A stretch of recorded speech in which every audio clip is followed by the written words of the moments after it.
Hello and welcome to a lovely live episode of the Albion Obsessed podcast. But today we're going to be talking about dogs. This is a dog. This is a very cute dog. And I feel that people, if you're listening on Spotify or listening on Apple, go to YouTube because, two games we've lost. Go and get some eye bleach by looking at my lovely, cute new dog called Milo. The Milo with the perfect eye cut to the camera and yawn simultaneously. Exactly. You're keeping Milo up. Exactly that. Good to see you, Joe. How are you? I'm good, mate. I'm good. I'm going to put this dog down and you're going to have to go and sit with Mummy, okay? Yeah, let's go and sit with Mummy. Good boy. I've had a week filled with puppy training, puppy pads, puppy pee, puppy food everywhere. But it's been lovely. A nice little distraction from the negagativity of the Albion world at the moment. But yeah, we're here to talk about things and maybe put things into a little bit more perspective and, just have a good chat and get things off our chest. Excellent. Dagan, how are you? I'm doing well. I have a saying about life that I remind myself of often, which is when people ask a question like that, how are you? How are things going? I say it's all good. There's just a lot of it. Good. Things are often mostly good, or at least partially good, and if I can focus on that and not all the things I have going on in the world, then that makes life a little bit better, or at least a little bit more manageable. So I'm going to stick with that, and I think with the Albion, perhaps that's true too, right? It's all good in the grand scheme of things, even though it's not perfect. But it could be a lot worse, and I'm trusting the process. That's where I am at this moment. Yeah. Hi, Dan. Hi, Joanna. I might talk at you more in the comments than type, so I have to mute myself, and you hear clickety clack from the keys. No worries. As you say, there's been a little bit of negativity in the Albion camp, and as I said, maybe a loss of perspective on where we are in the season so far.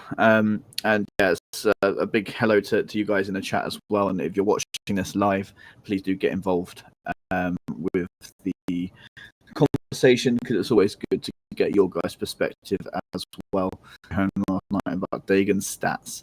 I mean, we have to trademark Dagan's stats, don't we, these days? Exactly. Dagan data coming at you fast. We'll try and delve into a little bit of Dagan data maybe a little bit later if you've got anything for us. But let's start by casting our minds back a few days ago. A trip to Old Trafford on Saturday. It's been a happy hunting ground for us of late. I think our last loss there, here's a bit of Joe data for you. Our last defeat there was February 2022. So it's been a while, and we didn't have our wonderful Pascal Gross to cause them havoc as he normally used to. But obviously we beat them like their last season as well with a really, really good performance. But this time, Dagan wasn't to be. So what was your thoughts maybe ahead of the game and then sort of going into it? Was you hopeful that we could get something positive? Yeah, I mean, we talked before, and looking at the numbers, it seemed like both teams had done better with less of the ball. And again, this was a game where we had across a lot of the Premier League this year, especially in the middle. Lots of discussions about teams playing it long more often. And I think it's because of, the talent in the league, the high press, just a lot of difficulties in playing it out of the back. And one mistake can be catastrophic. And so as frustrating as it is to see, your team concede possession by just hoofing it long, I think there's a lot of utility in hoofing it long, especially when you're set up, as we were in this Arsenal match. It was very noticeable that we were knocking the ball down out of the air and then going downhill. And those were our best chances. It's not beautiful football, perhaps, cutting through the lines, but it is effective. And Posse's saying, is it just me or is the sound going? I don't know. No, Maybe it's just my manner of speech. But anyway, in this United game, we had 56% of the possession. United had 44% of the possession, and it went their way. And that has been the trend. Our average possession in our 3 wins is 41%. None of them have been more than 46%. And we were way above that mark, and we did not win the football match. I know that's maybe seems overly simplistic, but it does seem it's proved hard for us to do well with a lot of possession. Maybe that's because of the guys we have up top. Maybe it's missing guys like Matoma. Maybe it's missing Jack Hitchell, who's a great threat in the air coming in from wide. Probably a combination of factors, but And United is in good form. I think they've won, 4 of 6 or 5 of 7 now after us. So they're in good form. They're playing well. They're attacking well. So not a shock to lose. I think it was a game we could have won. If you look back at the chances, you look back at XG, you look back similar to this Arsenal match, and it's kind of a refrain. We're just not making the most of our chances, and against these top teams, you're only going to get so many. Yeah, it was one of those games where you sort of fear that this could be the one where they beat us, and as you say, they've come at us on the back of 2 wins before they beat us as well. So they were in good form, and you sort of think it's about time that their new £180 million attack sort of got together and created some sort of danger for other teams. And they're a massive work in progress, and it just seemed that it clicked for them. We were our own worst enemies. I thought we really shot ourselves in the foot with a lot of sloppy giveaways, trying to play it out from the back. And as you say, sometimes it is best to just get it long, release that pressure a little bit, and then reset and go again. I don't think there's any harm in doing that at all, especially with how hard the league is this year. It's been a really weird start to the Premier League. There's a lot of teams that have struggled to get up to speed. Aston Villa obviously getting up to speed now. Newcastle not really getting into the gears that they normally do. Man City started a bit slowly. Liverpool are absolutely atrocious right now as well. So, it's not just us that are suffering a little bit at the moment. So I think that perspective is important. But as well, we do have to look at ourselves. We know that we can do better. We know that there's more levels to our game, and that is that seems to be something that we need to realise, is that we can do better, and we just have to support the lads in doing better. But yeah, as I said, the worst sticking point for me, Dagan, is the lack of consistency in possession and just shooting ourselves in the foot. What have you made of that sort of sloppiness at the start of this season? Yeah, pressure makes mistakes. It's another basketball John Wooden quote. I think I feel like I get one of those in every podcast, but that's the truth. And I think United, to their credit, did a good job of pressuring us. They are quick and athletic wide, and then their central defenders or central midfield players do a great job positioning themselves and are veterans. And when they won the ball, their one-touch passing was pinpoint and broke us down quickly and opened up shots. The shot that Cunha made, with all of that said, he had just a fraction of space, and he hit it precisely perfectly, right? That's a goal that maybe he makes 1 in 10 times. The Casemiro goal was miles off target.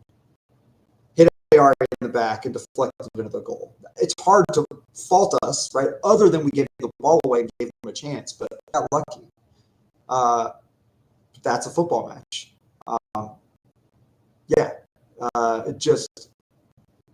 It's really tough. It's really tough. The margins are very thin. It's why I don't get too caught up over 1 result or 2 results or 3 results, because the pendulum often swings back in the other direction. We've seen that the entirety of the time I've been a fan. We've seen great runs. We've seen not so great runs under Potter, under De Zerbi, and now under Ursula. I think that's the life of any club in the Premier League, as you pointed out, with Liverpool right now massively struggling with, all the talent in the world you could have brought in, and they're struggling to piece that talent together with existing players. So even at the highest level, it's not an easy thing to do, to bring in new players, integrate them in the squad, and keep that squad humming along while you're playing a combination of guys to keep playing well. What Arsenal's doing right now is fantastic, but they're really the only team that's doing it. And sure, Bournemouth is in a good run of form and they're doing well, but they haven't shown us that they're going to keep this up for a whole season. Everyone said Forest was great last year. Perspective taking is important. Yeah, definitely. I was happy to see that we somewhat rallied at the end. I felt like it was really nice for obviously Babis to get his first goal. There's a really interesting stat about that goal as well, which we'll come on to in a little bit. But Danny Welbeck's free kicks, Dagan. Who knew he had that in his locker? I think he scored one free kick last year against Forest. I'm not sure if he scored another free kick since. Correct me if I'm wrong, chat. But yeah, incredible finish, wasn't it? Indeed, it was. And Welbeck in fine form all of a sudden. I think I saw he's at the top of the Premier League in terms of percentage of his shots on target, which is one of those stats where people talk often. Well, it must be on the manager that our players aren't hitting the target. And I think he was in the top. He was top overall, and I think Jorginho was something like 8th or 9th, really, for shots on target, which that surprised me too, because he has not found the goal, but is finding the frame at least. Welbeck is in a good spell, despite not being blazingly fast and not lighting the world on fire in some ways. When he's getting a chance to finish, he's taking it, and that is something we desperately need. And hopefully, these young guys can grow into more of that.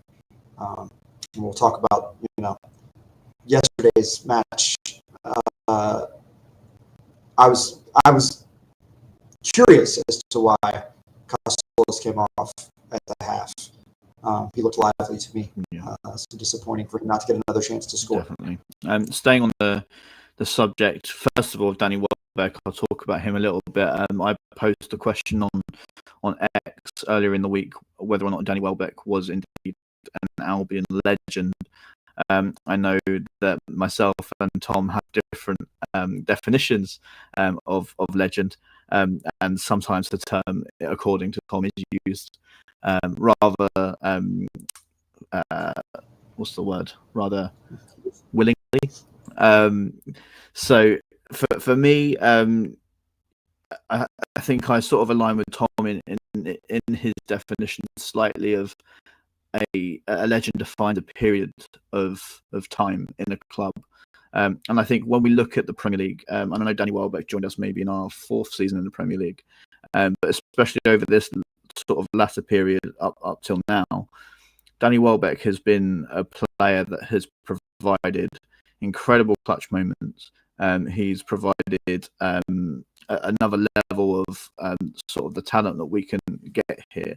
And when we brought him in, people were thinking, "Goodness me, why are we bringing Danny Welbeck in? He's injury prone. He's this. He's that. He's not good enough anymore." But we've really seen probably the best years he's ever had as a footballer at this football club. So when we think back to that sort of first moment of him coming in up until now, I think he's proved so many people wrong.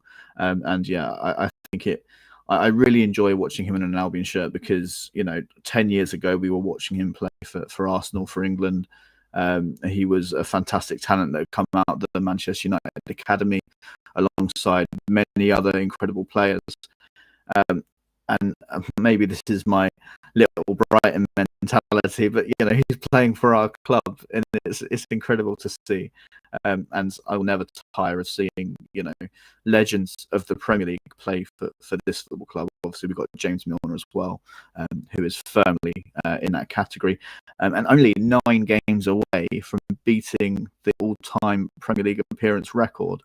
So a Brighton player will be a pub quiz answer everywhere across the country very soon, hopefully. Touch wood.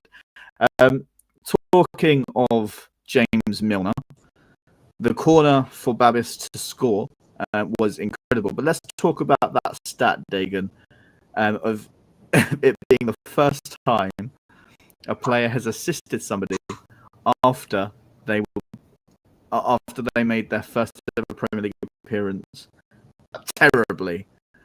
But you get my drift. I do. Yeah. So the point being is James Milner has been in the Premier League longer. That's a much better way of putting it, Dagan. I'll just cut what I just said out and put yours in. Thank you. and that hasn't happened. It's pretty astounding, right? I mean, it speaks to his longevity. It also speaks to the youth and the youthful talent in our squad that those two things can happen, right? One can't happen without the other. And I for one, will be glad when Milner gets the record because I feel like we're wedging him in to the lineup at times. Sometimes not always to the best effect. There are certainly matches and moments for him, but it definitely seems like we're working hard to get him that record. He is a marvel, and he does move really well for his age. It's pretty staggering that he's as fit and as up for it as he is. But yeah, I'll be glad for him to get the record so we can take a breath on feeling like we have to sub him in almost every match that he's available for. Maybe that's just me, but it will be nice to have that trivia answer. What player broke this record and where did he play when he did? We've got a nice few years with the likes of Lallana and Milner and Welbeck as veterans in the squad, along with Lewis Dunk. And you need those guys, I think, to a certain degree. Yeah. So, but yeah, fun fact forever.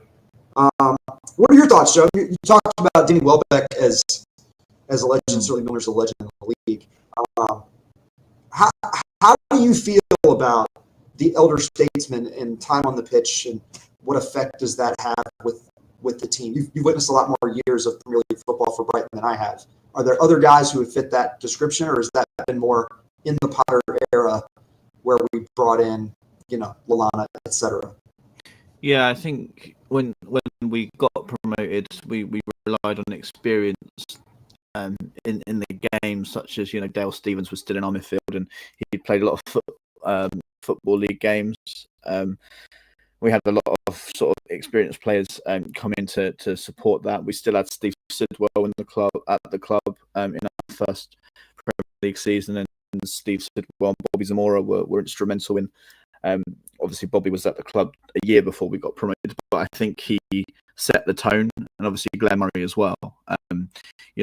We've had an experienced spine for a while, with a splash of inexperience and excitement, and then I think we took it up a level when we signed Adam Lallana. We looked at what we needed, and Adam Lallana had won a Premier League, he'd won a Champions League, and that experience was imperative to what we were trying to do and where we're trying to go. Obviously, he was big for us in the dressing room in our bids for getting European football, and then obviously Welbs has been alongside him, and James Milner has come in and taken us up a level even more based on what he's achieved in the game. So I think it's really important to have that balance, especially with the model that we operate as a football club. And yeah, it's great to see. And I've loved James Milner as a Premier League footballer for many years, even before he was at Brighton. So to see him pull on an Albion shirt now, and to hopefully end his career with us, will be a fantastic feat for this football club. So it's just about who do we get next? Where's the next England international has been coming from?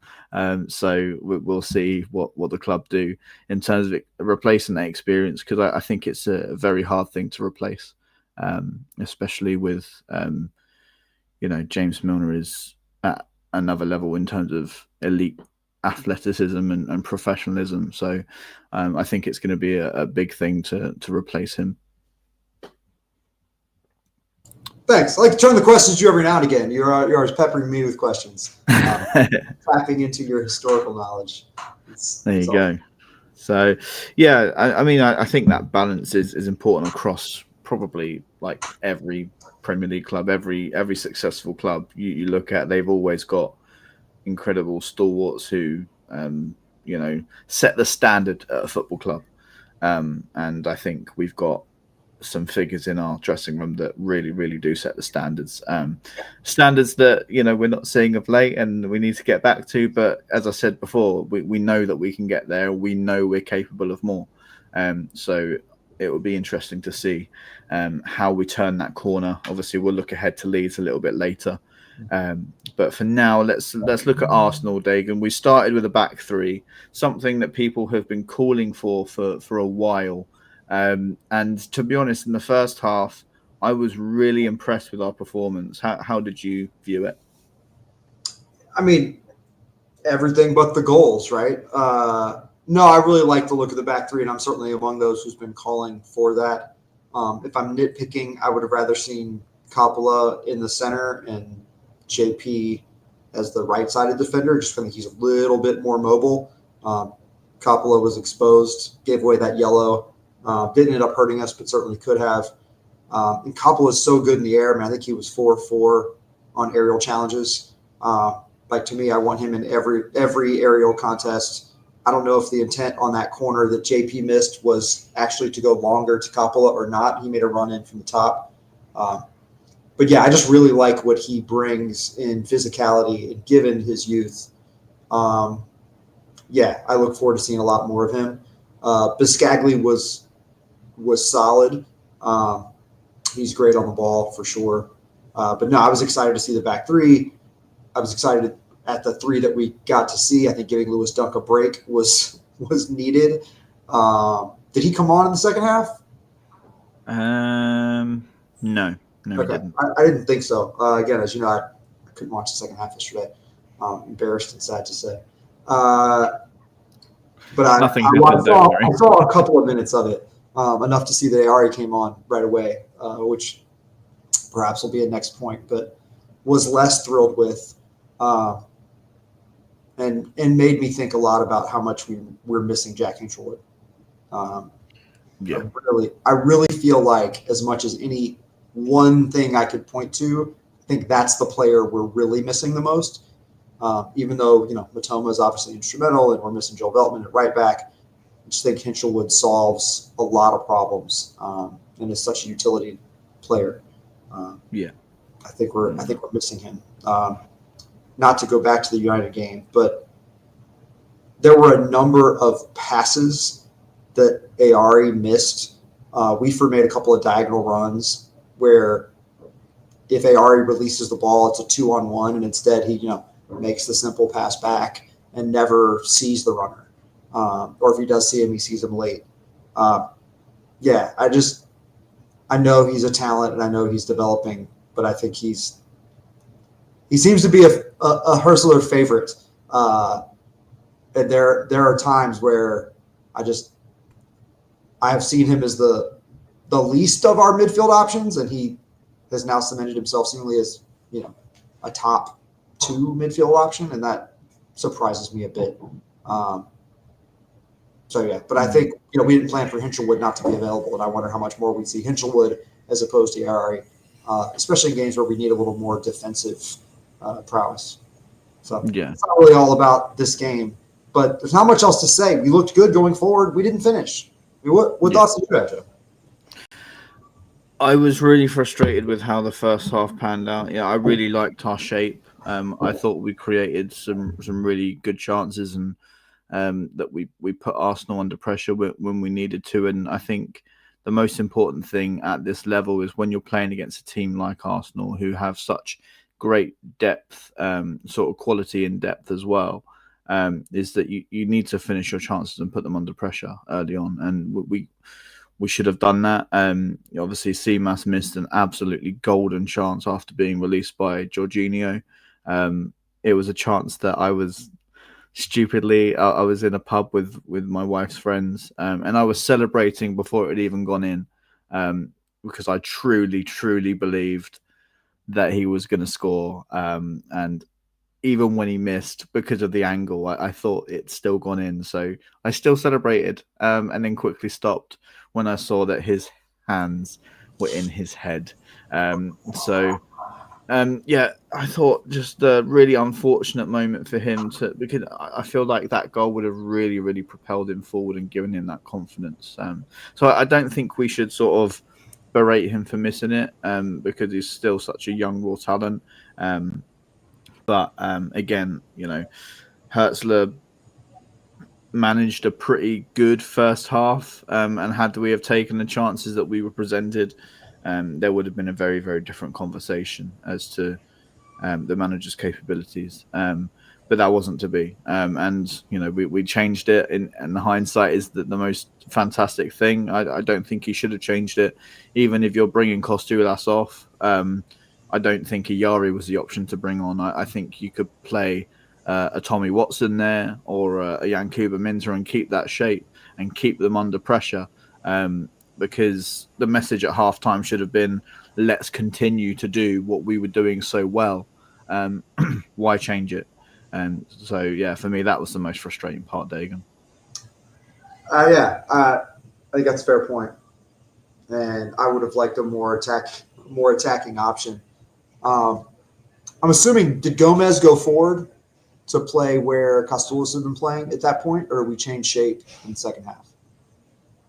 I think we changed shape completely. Correct me if I'm wrong, chat. But that's how I viewed it.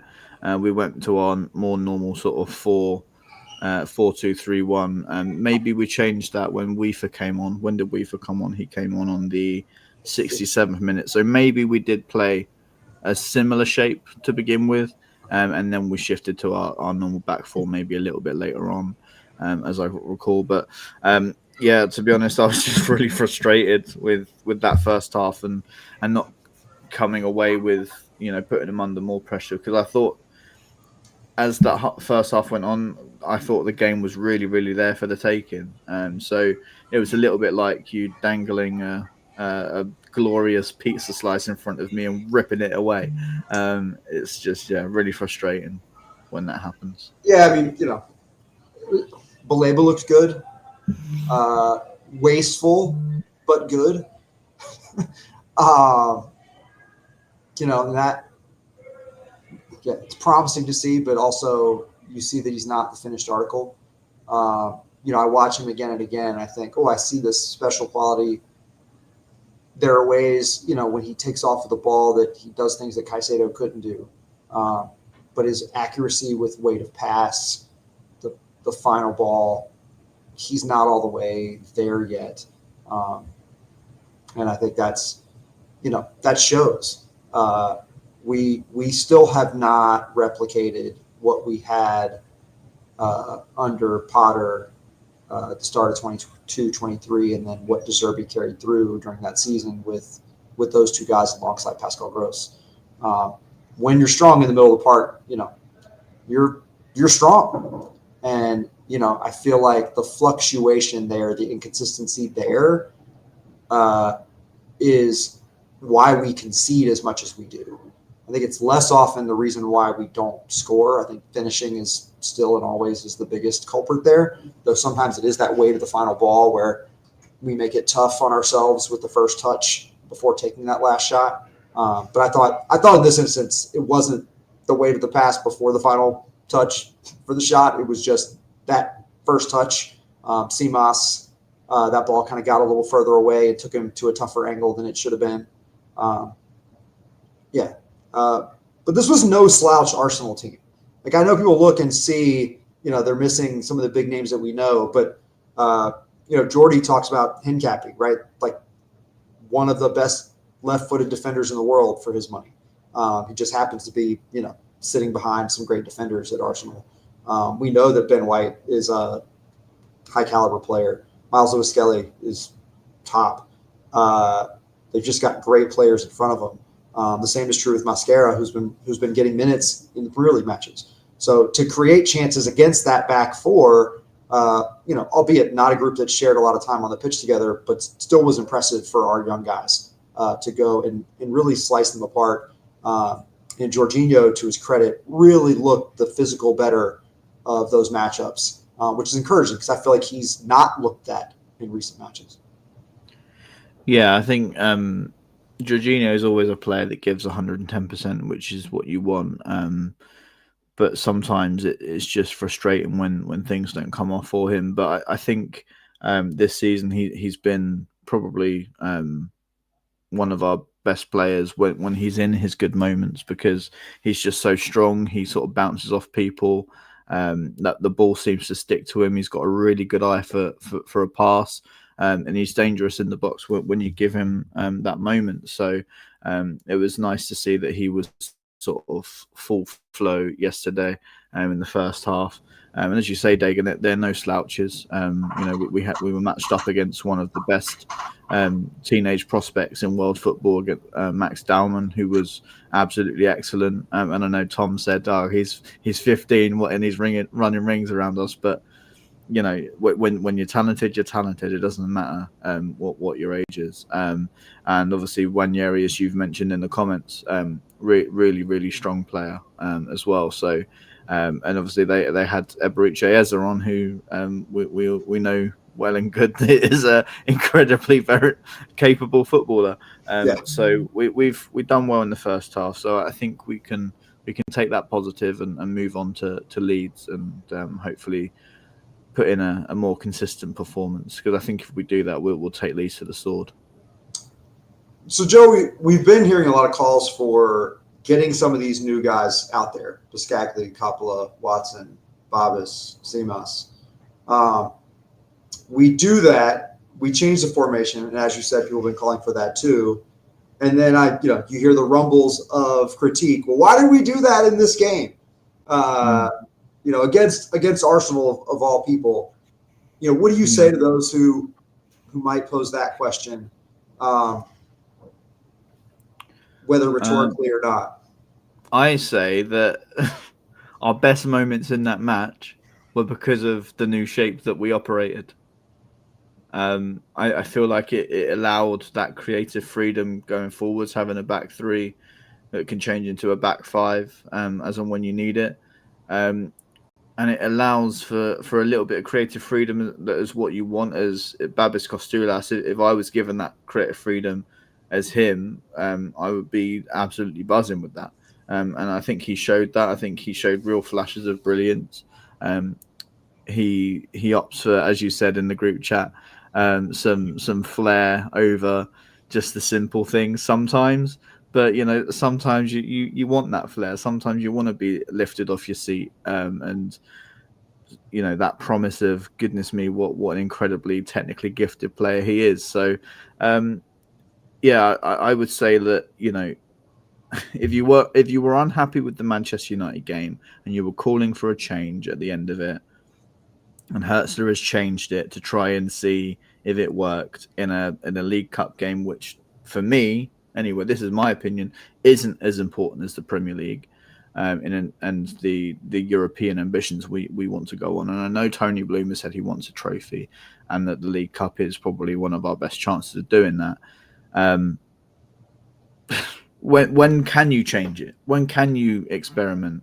And I know people say, "Oh, should have tried it in pre-season, this, that, and the other." But he didn't have all of the tools available to him. We were late on a couple of additions. Costulas wasn't fully fit yet, so we weren't able to try these new flashy players out. We weren't able to try them against who did we play? Barnsley and Oxford, because they weren't fully fit yet. So,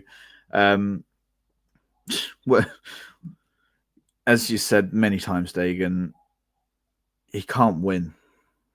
He can't win. So what do you expect? That would be my question back to them. What do you expect? But yeah, what about you?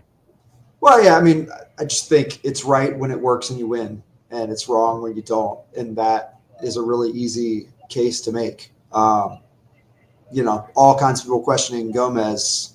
getting the time and playing the positions he was playing in. And then he, scores 5 goals and silences that doubt. But, it's a fair question to ask until he does that. Not every managerial decision is going to work. Decisions are going to be made. Other managers are going to make decisions to try to win matches. I was working on something today that I'll probably post later. It's 15 losses under Fabian Hürzeler in all competitions. And we think so much about our context, right? How we look, how we're playing. And I did that survey earlier this week to ask Brighton fans, how many other Premier League matches do you watch per week? And I think it was about just under 70% that said 2 or fewer. And my guess would be that matches that are most often available involve the bigger clubs, right? Those are the matches that people are seeing other than our matches. And so if your bar is, well, look how Arsenal looks, or look how City looks, or look how Liverpool looks when they're in good form, right? And that's what you're comparing us to. I don't know that that's a fair comparison. Now, if you are watching, Fulham games, right, you are watching teams that are roughly in our sort of band. I know Palace is having a run of great results, but Palace isn't doing that with dominating possession. They're having less possession than we are and are beating people on the counter. They too will struggle with teams that sit back. It's why you're seeing some of their best results come against the teams that will play. So it's, sure. Tom in the chat is saying Bournemouth and Palace, and they are, Bournemouth is in a good run of form right now. Palace again got another good cup win. But I would say the Liverpool side that was put out was a lot weaker than the Arsenal side that we faced. And, some of it is luck of the draw. Some of it is form when you catch teams. If you look at Palace's cup run last year, it was a pretty fortunate draw throughout. They did not go through the caliber of opponents that we had to go through. But that's the nature of cups. That's why I think the Premier League is a better barometer, even though form still matters. But is Bournemouth going to stay in the top 3 all year? Is Sunderland going to stay in the top 3 all year? We have been in similar positions to this after 9 games. And the refrain I always hear is nothing matters until Boxing Day. But because we're in 13th this year, the sky is falling and our manager is not up to it. That just doesn't track. It doesn't make sense to me that we can say it doesn't matter when we're doing well at this point, but it matters supremely when we're not in the top 10 at this point. And I wish people would sort of check themselves and their rationale more than they do. But people are reactionary, and they're entitled to be reactionary as fans. I don't think it helps us to try to push our manager out in the middle of the season.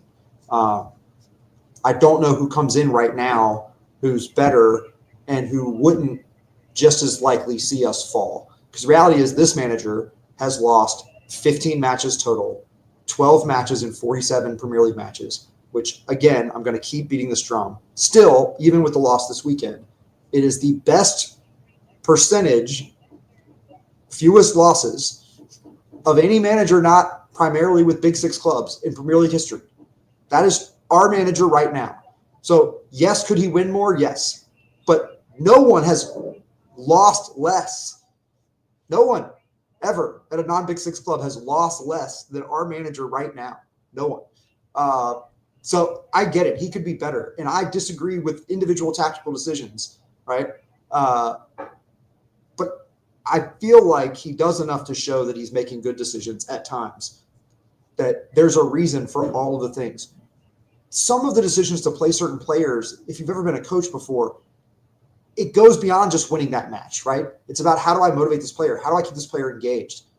What is their relationship with these other players? Like, there's just a dynamic to choosing these things that is way more complex than just here's the right decision, hard stop, right?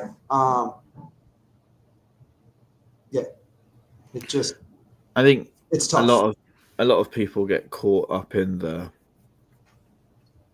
FIFA mold. This player is rated better than this player, so must be starting. This player has better stats than Football Manager, so therefore should be starting, which infuriates me. Because as you say, Dagan, there is so much more to coaching a Premier League football team. There is so much more, to think about than putting together the best team on paper, because the best team on paper might not be the best team to go out and beat that specific opponent. So yeah, I think for me the time to judge will be after Boxing Day. I think if we don't start picking up a few more positive results from now until then, I think people will be more entitled to their negative outlook. Because at that point we will be nearly halfway through the season, and if we're falling away, then people are right to be up in arms, because our wage structure might not tell you that we should be competing for European football, but our chairman has said he wants European football. So I think that's why the expectations are so high for us to, stay within reach of that chase.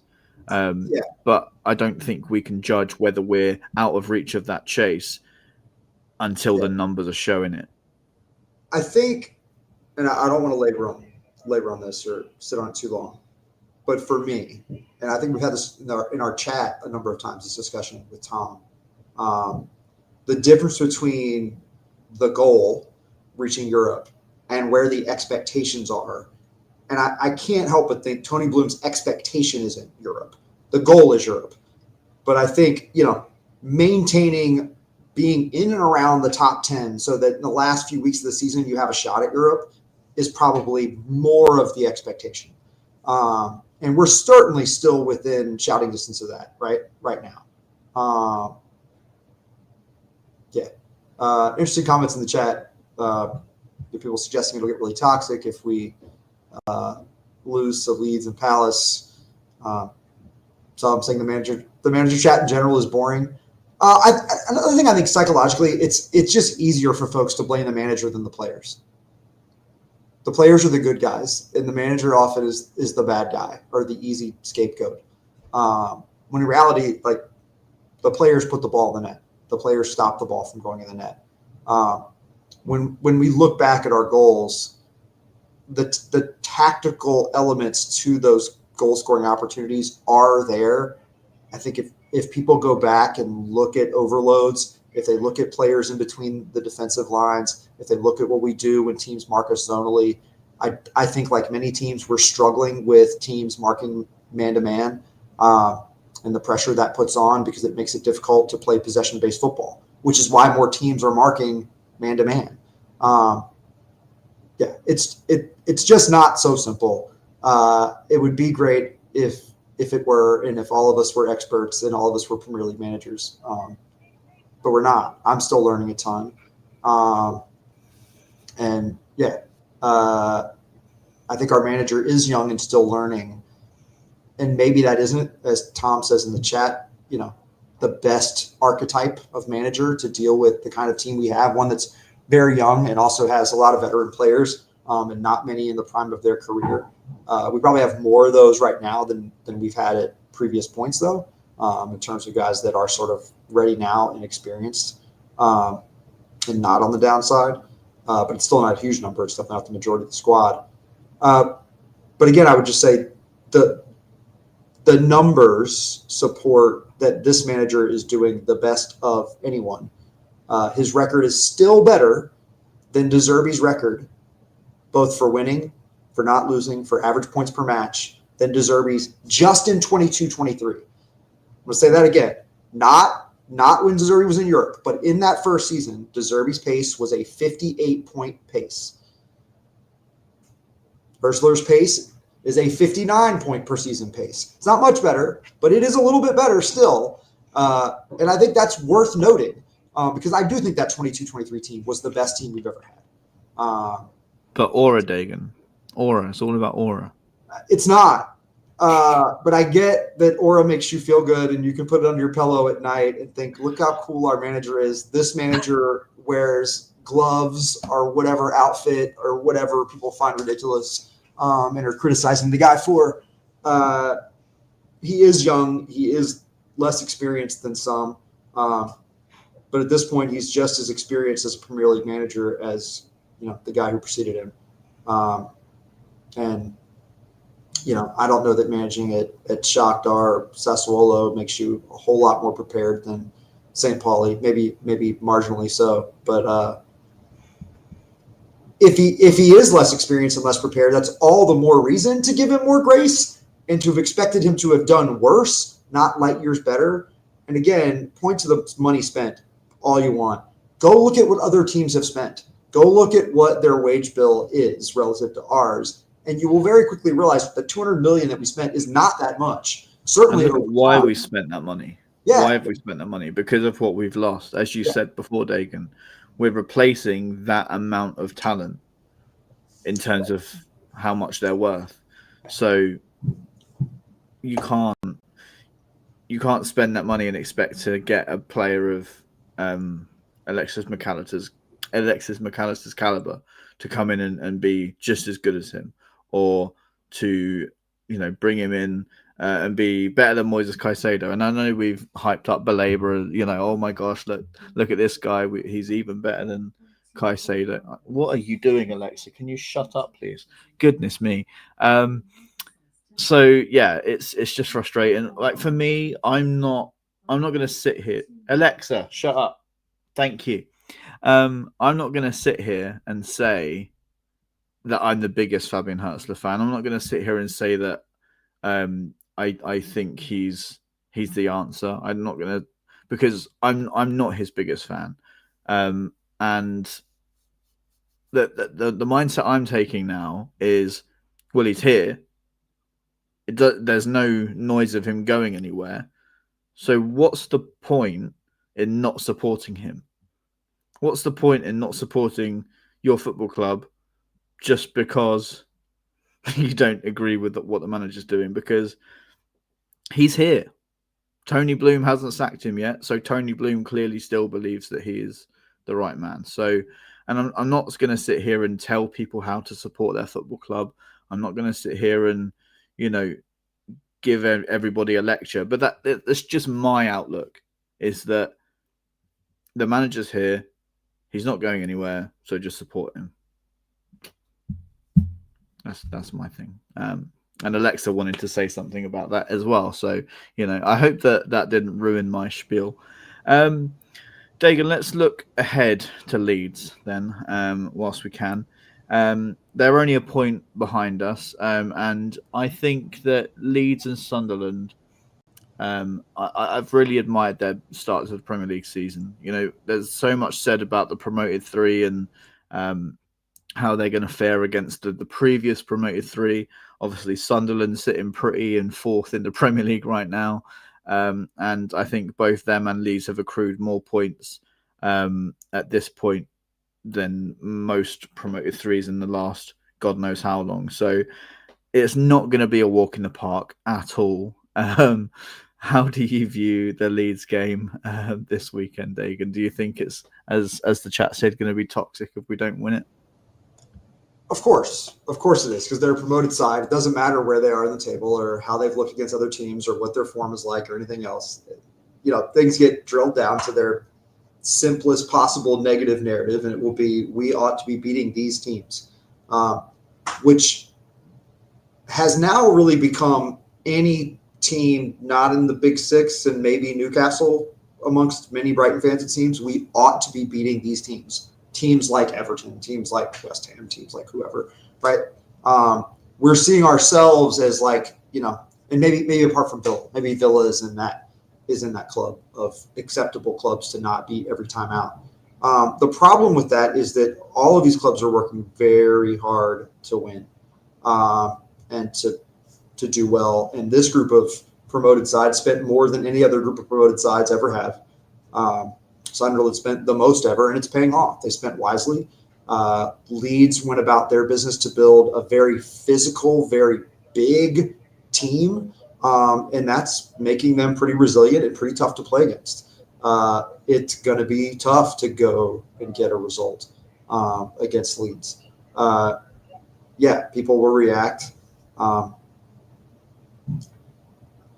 Just going to keep my eye on the long game and on the table and try to not overreact.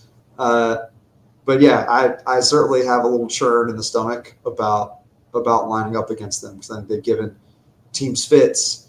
It will be interesting to see whether we try to play through them or over them, around them. And again, we're limited attacking without the Matoma's ability to stretch the field. Because when Minta plays on the left, he looks like a player that can only cross the ball, and that just is really limiting to him. And again, that's a place where I would disagree with the manager, right? I would say keep Minta on the right at all costs. Don't move him on the left side unless there is an acute matchup in the middle that we're trying to exploit by crossing the ball, and you want to just use his pace to cross the ball. But that still seems like a waste of a player to me. We have plenty of left-footed guys who could throw it across. Play De Kuiper on the wing and let him send crosses in. He's just as effective. Certainly not as fast, but he's quick and can create space and get across him. My friend, I don't know. No, I have heartburn over it. I really do. And I want to see us. I want to see us get some results. But the reality is, we're in a little bit of a tough spell, and some nagging injuries, and we're waiting on some guys to come back. We've missed Veltman. Weaver's playing right back. But there've been sparkles of really good individual play. The group hasn't come all the way together yet. And I keep wondering if this season will finally be the inverse, where we aren't playing our best to start the year, but we find our footing and play our best at some point as yet not seen. And that's the optimist in me, hoping that that's what we're going to see. Let's bloody hope so. Just to go to Tom's comment, interesting about support for him. I'd have thought as long as the support is 100% on match day, online criticism and discussion shouldn't matter too much. In my opinion, online criticism and discussion is still seen and felt by the players. They're not completely switched off from the world.